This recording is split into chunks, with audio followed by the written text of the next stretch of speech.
Welcome to Booked, the bookstore education podcast brought to you by the American Booksellers Association. This episode is part of our Indies Introduced series, where we spotlight debut authors handpicked by booksellers from around the country. In each episode, a bookseller from the Indies Introduced panel will interview the author of a debut title featured in our program.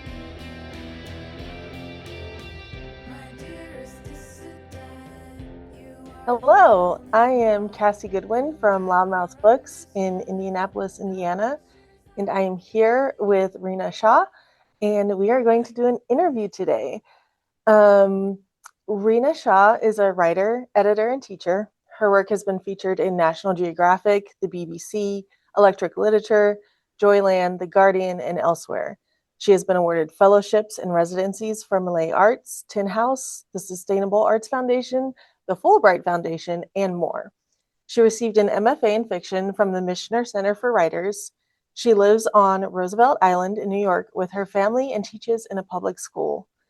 Thanks so much for being here today, Reena. It's such a pleasure to have you. Thank you for having me, Cassie. I'm so excited. Yes, I'm so excited as well. I know when we were reading through our many manuscripts, Every Happiness, yours really stood out to me, and I loved it, and I'm so glad I get to talk with you about it.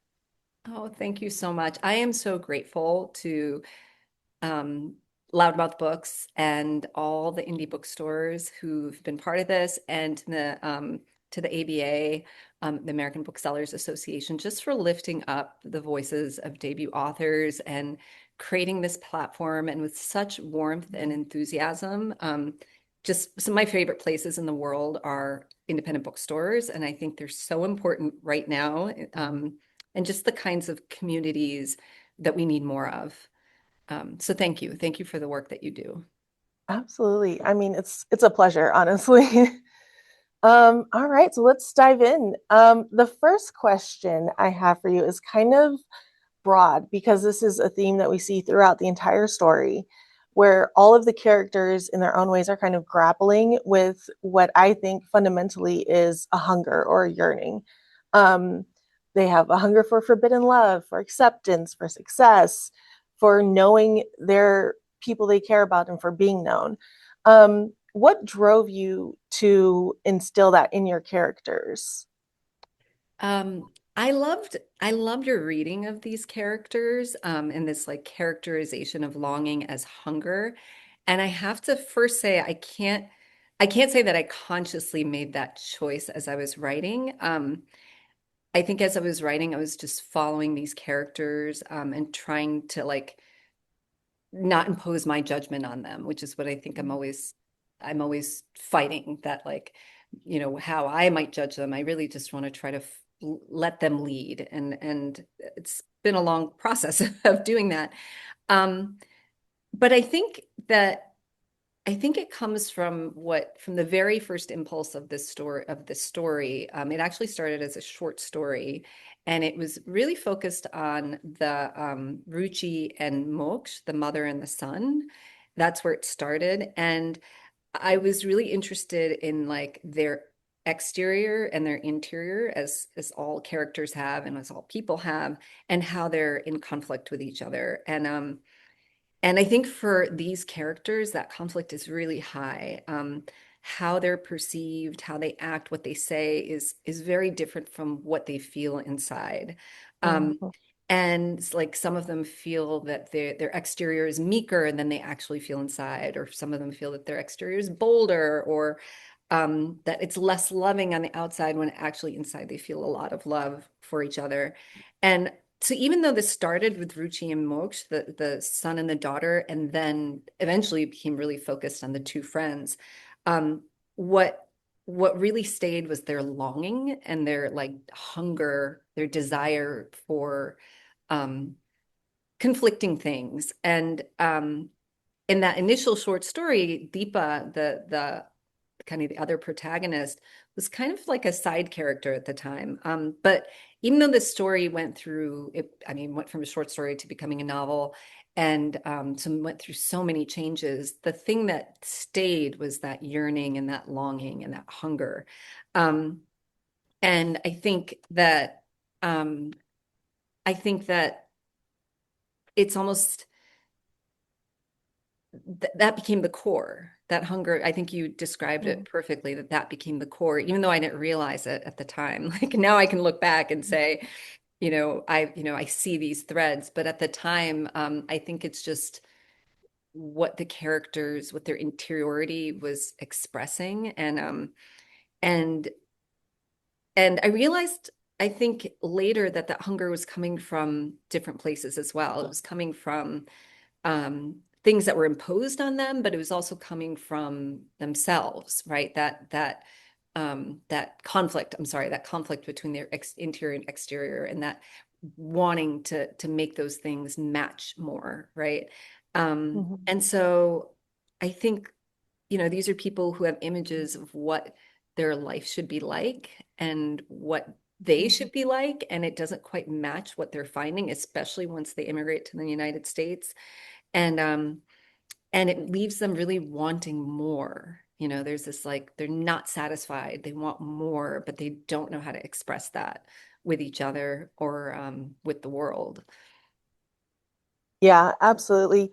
I feel like that was so clear in the characters and what we saw from them, how you would hear their thoughts, you would read their thoughts, and they would have all this love and this yearning to connect, and then their actions would not match up. And I think that was something that was so painful to watch and also so powerful. And I thought you nailed it with that for sure. Thank you so much. Um, Connecting to something you said earlier when you talked about not judging your characters, Mm, you absolutely did not shy away from showing the flaws in your characters, especially your main characters, Deepa and Ruchi. Um, and yet, as a reader, you still felt like so sympathetic for these characters and so connected to them, and you were rooting for them despite the many flaws that we saw. Did you find it difficult to strike that balance when you were fleshing them out? I'm so glad you see that, because I feel like these are characters that people have strong feelings about. Um, I think it's hard, at least for me, I have really strong feelings about them. And I love them. I've grown to love them. But I have to say that in the start, I think Deepa was she was more of a foil in the beginning for Mm, Ruchi. And then when it was just a short story. And at the time I thought, okay, this is a short story. I was getting great feedback on it. I'm like, it's done. I'm gonna move on from these people. And then I went to like a artist residency. It was like my first fully funded artist residency on this beautiful island called Cuttyhunk, like out like by Martha's Vineyard. Has like 18 residents on it, full-time residents, and it was a really magical week. And there was an instructor there, and that instructor tore apart the story. And he gave me two pieces of advice, or two things that really stayed with me. One, he said that this is not a short story. There were all these perspectives, all these characters. That there's six perspectives in the book, mhm, mostly Ruchi and Deepa's, but we do dip into other ones, and they were all present in the short story. And he said this is not a short story, that these characters deserve more space. And then the second thing that he said was that Deepa is not a villain. And I had to really sit with that. Like mhm, she is manipulative, and she can be biting, and she can be judgmental, but she's not a villain. And I realized that part of me wanted her to be a villain. I wanted to place like all of Ruchi's like pain and um all of her disappointments at her feet. And I realized that wasn't fair to her, because she was not responsible for all of them, and that she's a real person. And I think once I stopped trying to push that narrative on Deepa, I think the relationship between the two characters, Ruchi and Deepa, became the core of every happiness. And I think that's when I found the novel.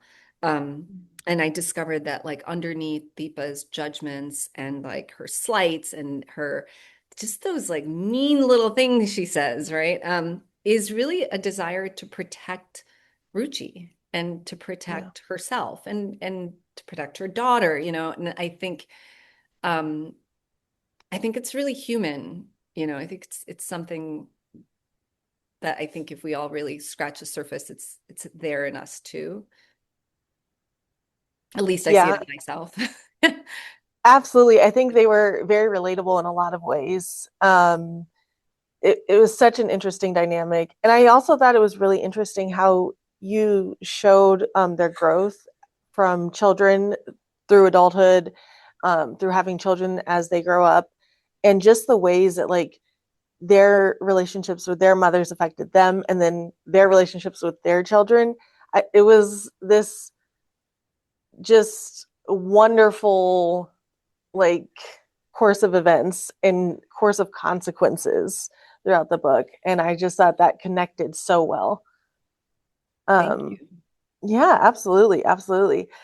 So, another thing that is very present in this book is the realities and the various experiences that they have after immigrating to America. So, can you talk more to that and why you made that such a big part of their stories? Mhm. Yeah. I'm a first generation American. I was one of the first members of my family to be born in the United States. And it was that experience, and especially growing up, I grew up in Connecticut in a small town. And that experience really has shaped me in a lot of ways, shaped my identity. And it's kind of a big part of my search for home. Mm, And, I've lived in a lot of different places. I feel like if I really wanted to analyze myself, it probably comes back to that. My family also immigrated within India from like the villages to just one generation in. So my grandmother moved from the village to the city. Um, and so I was always been really interested in that experience of moving. And I mhm, think it's a really powerful thing. I think that to leave home and then to move with the hope of building something new or better, you have to have fantasy about that. You have to have dreams. You go to that place trying to imagine yourself in it. So you're almost imagining your fictional self because it's all unknown. And I think it's also really disorienting, starting anew, but also wanting to belong and wanting to like preserve who you are, but not really being able to imagine who that person is in this new setting. Um, and I think that when I was growing up, especially in Connecticut at that time, in the like late 80s and early 90s, there there weren't there it wasn't like growing up in Queens or New Jersey where there was a South Asian community there. Other immigrant families they were, but they were really far apart. You weren't going to necessarily find, you know, um, a whole community in this small town, right? mm, And I think we were the only South Asian family in my town that I knew of at that time, for part of that time. And in trying to preserve, I think, their culture, my parents and perhaps especially the women in my family, they really kind of pushed a narrow image of what it meant to be Indian American. And I pushed back. Like I was a tough teen. And I will say that the writing of Every Happiness has really helped me understand their experiences. My parents are very mhm. different from these characters. This is fiction, but I could Yes. see how like money and class and competition and marriage and parenthood, how it weighed Mhm, these parents down, these families, these people, and how immigration kind of cut them off from part of themselves, and how mhm, much they had to sort of find themselves again. And then I think writing this book, I really appreciated how in that experience, there was fierce love there. And how in some ways, the unrealistic expectations or criticisms um, or silences, like were their ways of, again, protecting or trying to preserve who they are and preserve us. yeah, absolutely. I could see that in the story for sure. There were so many moments where they would talk about their hopes and their dreams or what they imagined was going to happen after something. Like after if I achieve this, this will happen, and we'll have this connection or I'll have this relationship. And then when they did realize those things, they were kind of left with like this, oh, this is different. The reality of it is different than what my dream of it was. And I think that's very true to life, especially America. But Yes. I think I just think about it. Obviously, I'm thinking about it a lot now in today with everything that's Mhm, going on. And just how that wanting to feel at home is so essential to everyone, whether you've moved somewhere or you haven't, whether you've immigrated somewhere or you haven't. And if you've immigrated somewhere, how much sometimes how much harder that is. Or mhm. even if you feel like you are a foreigner in the town that you're living in because you're so different from that place. And I think what I'm hoping is that this book will help readers feel inside that experience and have empathy Mm. for that experience. Yeah. I personally think you nailed it. So I think that'll be a great takeaway for readers for sure. If you had advice for Deepa or Ruchi, what would that advice be? Because I feel like they're trying to figure things out on their own. They're just kind of going along and surviving and trying to protect and care for people. What would you want to tell them if you could? And they behave badly to, different degrees, which I think to different degrees we all do probably. But there's so much advice for them. So there's a piece of advice I would give each of them, and then there's a piece of advice I'd give both of them. And I think to Ruchi, I would say set some boundaries. I say no sometimes. And with Deepa, I would tell her to do the opposite, to say yes and Mm, be more generous with her feelings. Um, and I feel like this is advice I give myself at different times. And I think the advice I would give to both of them is to speak, to say directly, say what they're thinking, what they're feeling, to not be afraid of those words and that intimacy. It's like they want intimacy so badly, and just mhm, the idea of touch. I hope that something I think that with this book, what I hope that readers feel, and what I hope kind of hits an audience, is that just how even the slightest touch for them becomes so meaningful because they are withholding so much touch. And I think they're also withholding so many words. And I think there are times in my head I'm just like screaming like at them in my mind, like just say it. Like, yes. and because you're not always going to have the opportunity to say that thing. Yeah. Yeah. And I will say, as a reader, that was definitely the experience. There were so many times where I was just like, tell tell her, use your words. Or when that yearning would just like reach this pinnacle of concentration with like a single touch or glance or eye contact. And it was a masterpiece in yearning and desire and longing. I I appreciate could that. talk about that forever. Let me not get distracted. But diverting a little bit into craft, you mentioned before, like this was a short story at first and it grew into a novel. So you've had experience before writing and publishing short fiction in journalism and now your debut novel. So has the process been different Mhm. as you've done those different types of writing? Or has it been the same in a lot of ways? Do you have a preference? Um, yeah, I find writing so mysterious because it is,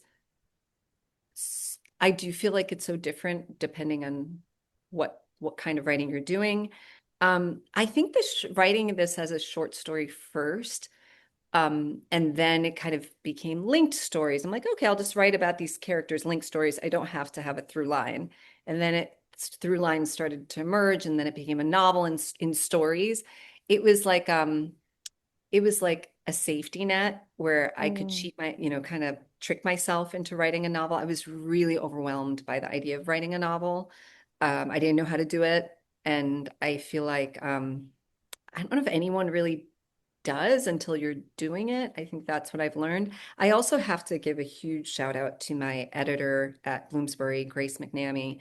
She is an incredible editor, and she really helped me build like pull out those through lines more and not be afraid of them. That Yeah, she's just masterful, and all just through questions. She just asked me lots and lots of questions. That process, doing that with her, I learned so much. And then, so I think while I was working on Every Happiness, I was also working as a freelancer, as a journalist, and I was living in Costa Rica with my family, and I was pitching articles. And I do think that was a very different kind of writing. And when I would work on an article, I would immerse myself in that world for sometimes weeks at a time, a month. And I was working on a deadline. And during that time, I couldn't work on the novel. It was all about the article and reporting it and interviewing. And then, I also have a family. So then when I wasn't working on the article, I was with my family.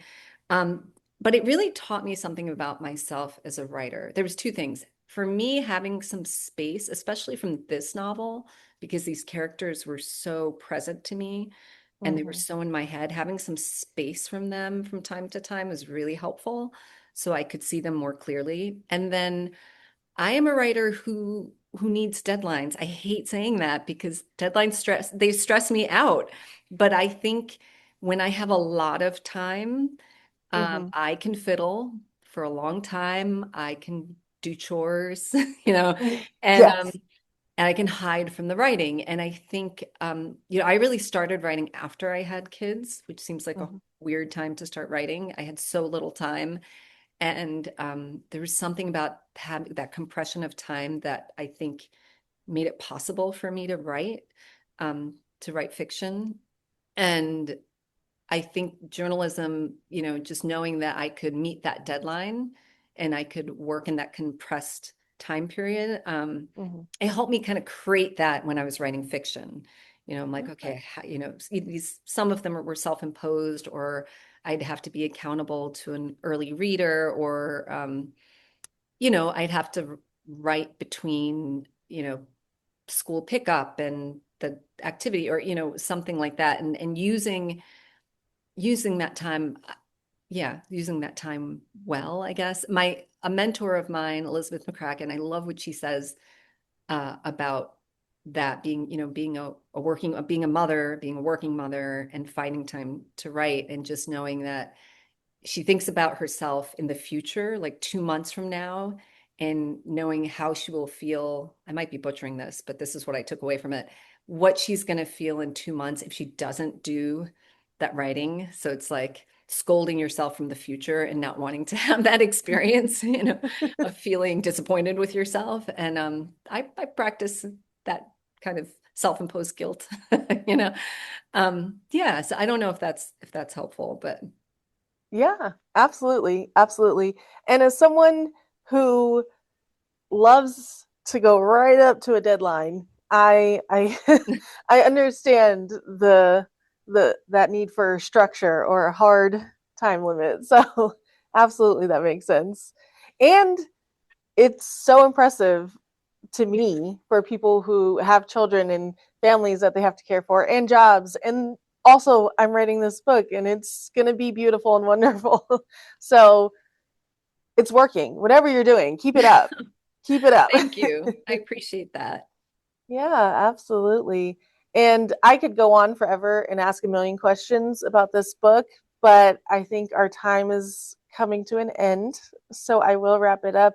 And I will just say thank you so much for being here today. And it's been a pleasure to read Every Happiness and to meet you and get to talk. And so I really appreciate that. I really appreciate you, Cassie. Thank you for reading Every Happiness early, and thank you for choosing it and caring for these characters. And I hope I can visit Loudmouth Books someday. Yes, please do. We would love to have you. Thank you. Thank you so much. And thank you to the American Booksellers Association. I really appreciate it. Thank you for listening to Booked, the bookstore education podcast brought to you by the American Booksellers Association. Don't forget to subscribe to the show on your favorite podcast app. Additional educational resources can always be found on the ABA site at www.bookweb.org. Happy reading!